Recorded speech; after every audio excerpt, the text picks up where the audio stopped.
Unit 9. History. Recording 1. 1. Machu Picchu would have remained unknown if Hiram Bingham hadn't explored the Andes in Peru.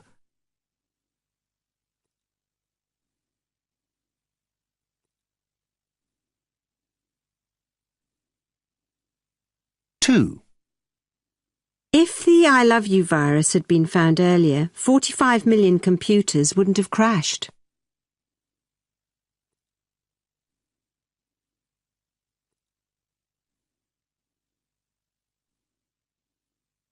Three. The first experiments in cloning would have been impossible if Gregor Mendel hadn't discovered genes.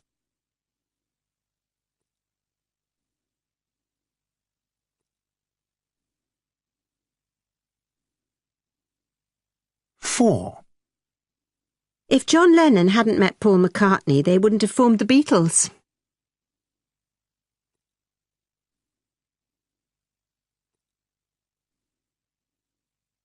Five.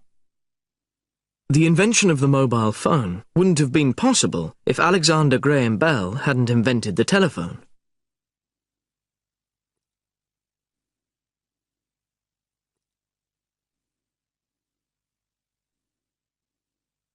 Six. If the Nestor Film Company hadn't opened a film studio there in 1911, Hollywood would have remained a quiet community.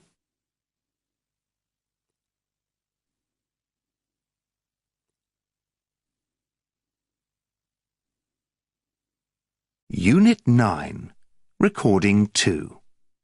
1. Jeans are worn by people all over the world.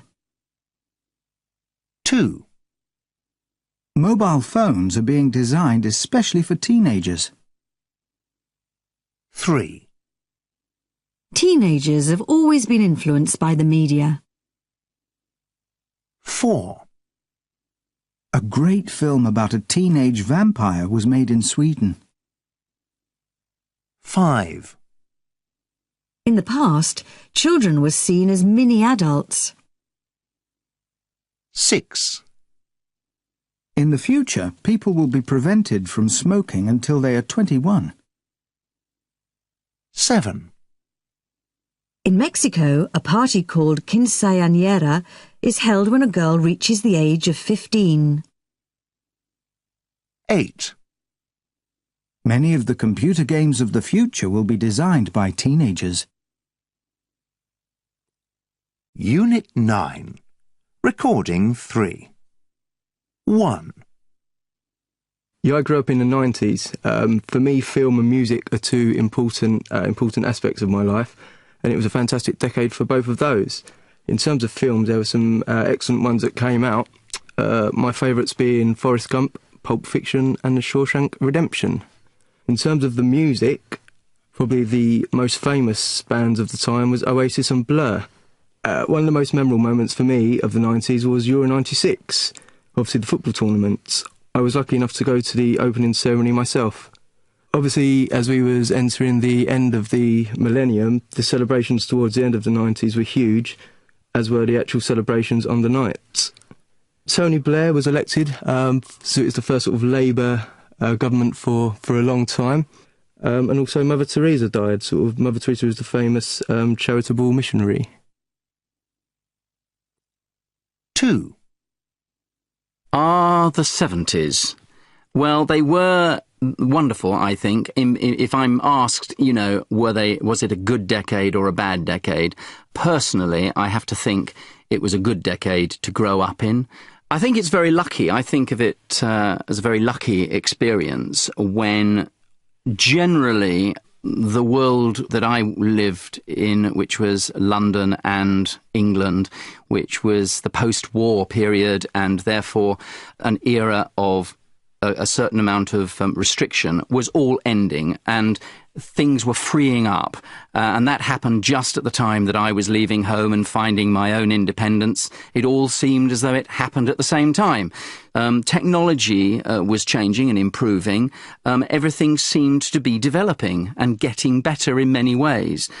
the fashion was getting rid of short hair and regimented kind of looks. Individuality was very much the order of the day.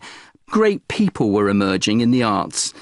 John Lennon, for example, was an icon for me, I think, as a creative artist with a message as well in his work. Great artists in film, Scorsese, Taxi Driver, Spielberg, Duel. These were emerging artists of tremendous skill and artistry, but they were just starting out then when I was. 3. I was a teenager in the 80s, and I remember thinking that I didn't like a lot of the fashion and the music from back then, but now it's obvious in retrospect that I did quite like it. I love looking back on like a nostalgia trip at the way we used to dress and how much hair gel I used and how much hairspray the girls used. And now in the 2000s, there's like a sort of a trip back into that time. You know, girls are wearing big earrings again and geometric patterns on their clothes.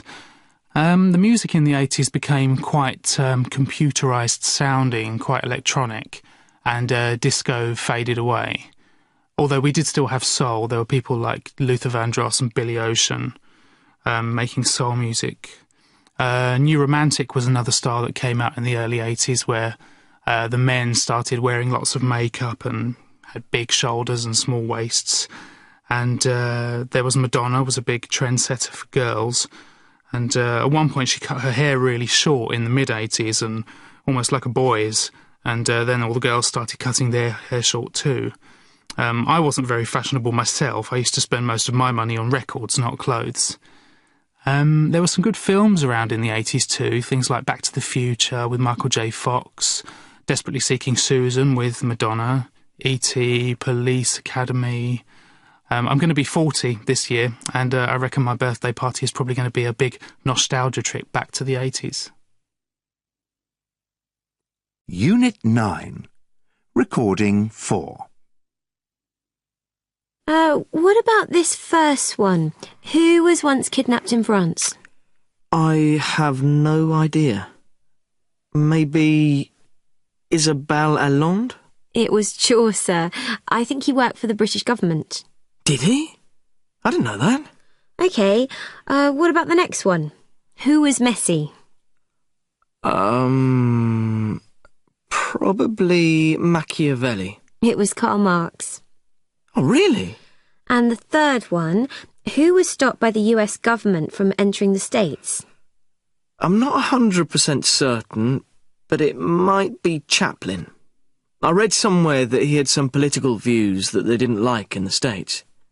I'm fairly sure it's Chaplin. Is that right? You're right, it was Chaplin. Yeah, I read something about that. OK, number 4. Who played the violin? I haven't a clue. I'll guess it was Galileo. It was Einstein. He was a very good violinist, apparently. Was he? That's interesting. Number 5. It's definitely not Mandela. Joan of Arc? Didn't you see that film about Che Guevara and his friend travelling across South America on their motorbikes? I don't think I did, actually. Yeah, Guevara was a medical student. Oh, yes, I knew that. I just couldn't remember. Who went on a road trip with his friend. Ah, that's right. And the last one? Well, I'm sure it isn't Picasso. Oh, it's Da Vinci. He invented lots of stuff, but never actually produced any of it, like, I can't remember. But I know he was an inventor as well as an artist. Correct, it was Da Vinci. He invented the parachute. Oh, yeah! I was just about to say that. Unit 9. Recording 5. 1. It was Chaucer.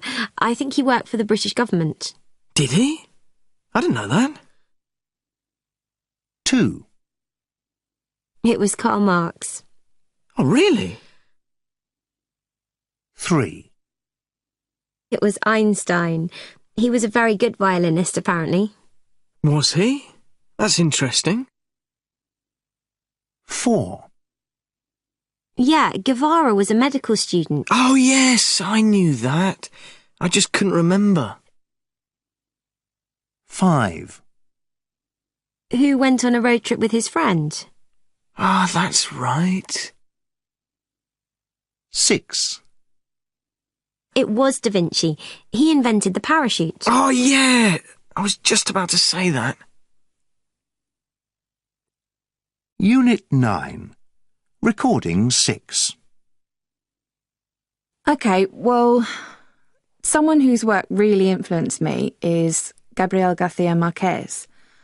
I like his short stories, but I fell in love with his novels, particularly 100 Years of Solitude.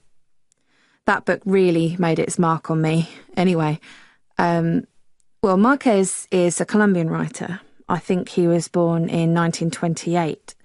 He's a Nobel Prize winner. He won the Nobel Prize in Literature, and his books have been translated into dozens of languages. He's one of the best-known writers in the style of what's called magic realism. This means he writes kind of realistically, but there's magic. I mean, magical things happen in his books, like ghosts appear and kind of crazy things happen.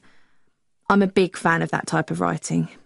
Anyway, his novels are kind of funny, but it's black humour or satire. He invents all these amazing, unforgettable characters like corrupt officials and devoted lovers, vicious policemen and stupid revolutionaries. And through it all, you're laughing at the characters, but you also see their world is falling apart. I haven't read his work in Spanish, only English, but the style is brilliant. His dialogue is fast and funny, and he writes amazing descriptions of places and people. And, it was finding Marquez's work as a teenager that really made me become a reader.